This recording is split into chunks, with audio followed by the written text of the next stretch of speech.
Welcome to the hottest movie review on the internet today, the A-List Review. I'm your host, the Game Changer, Wes Troop, and it's time to go back to the theater. And Damien Chazelle has returned, and he's giving us a different look at Hollywood, this time the old days. And it's different. My review of the 2021 comedy drama something, Babylon, coming up now.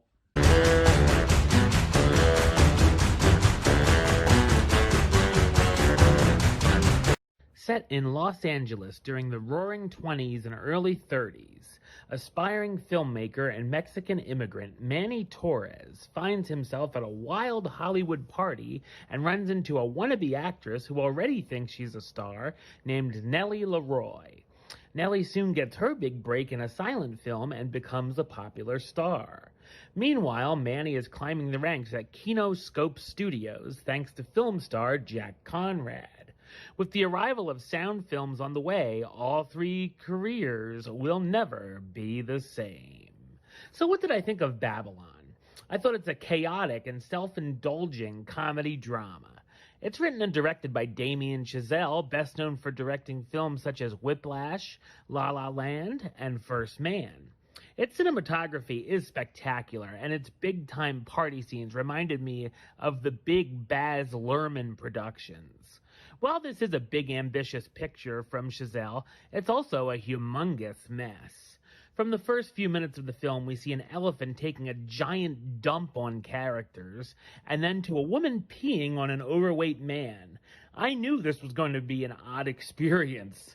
This goes into a wild party going on at a Bel Air mansion with orgies, drinking, and cocaine aplenty, starting us off with the satire of the time period.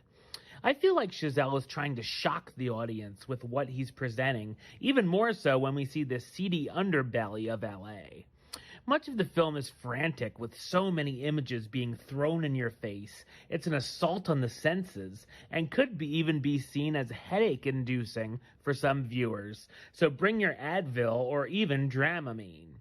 Its score, jazz of course, was annoying as well, as it blasts in your ears like a parrot screaming. Speaking of screaming, many of the scenes end up being the characters screaming their dialogue, which gets irksome.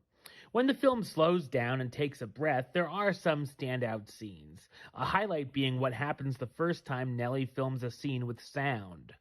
Unfortunately, there's just too many things going on, with subplots that feel forced and thrown in, such as a black jazz musician trying to become an actor and showing us what black actors at the time went through, as well as a lesbian singer, an actress, and towards the end it feels like an entirely different movie when Tobey Maguire's gangster character gets involved. The main characters feel more like caricatures, too. I also didn't buy the so-called romance between Nellie and Manny after sharing one night at a party doing drugs and then casually having run-ins with each other over the years. The over 3-hour runtime is way too long, with the pacing that dripped like molasses, things feeling redundant and even getting boring at certain points. It has moments that obviously could have been edited down, and that time could have been better used or cut altogether.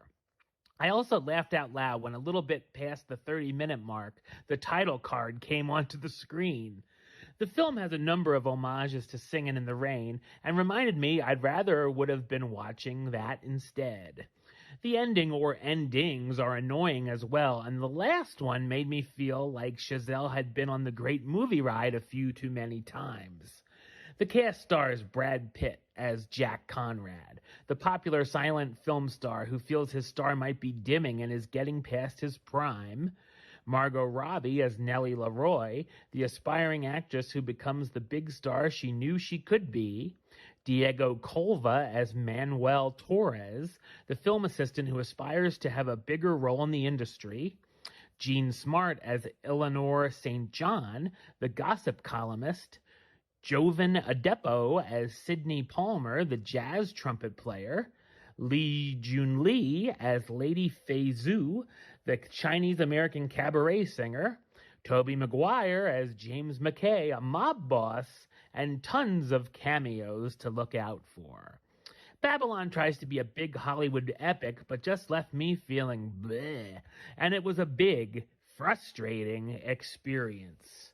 Number-wise, I'm going to give it a 4 out of 10, which gives it the A-list rating of meh, it's okay. All right, well, that's the show. I'll be back with another review very soon. But until then, don't forget to subscribe right here on YouTube. youtube.com/westside515. Like the show on Facebook, facebook.com/westtroupealist. And of course, you can follow me on the Twitter, Instagram, and Letterboxd at WesAlist. Until next time, Troop out.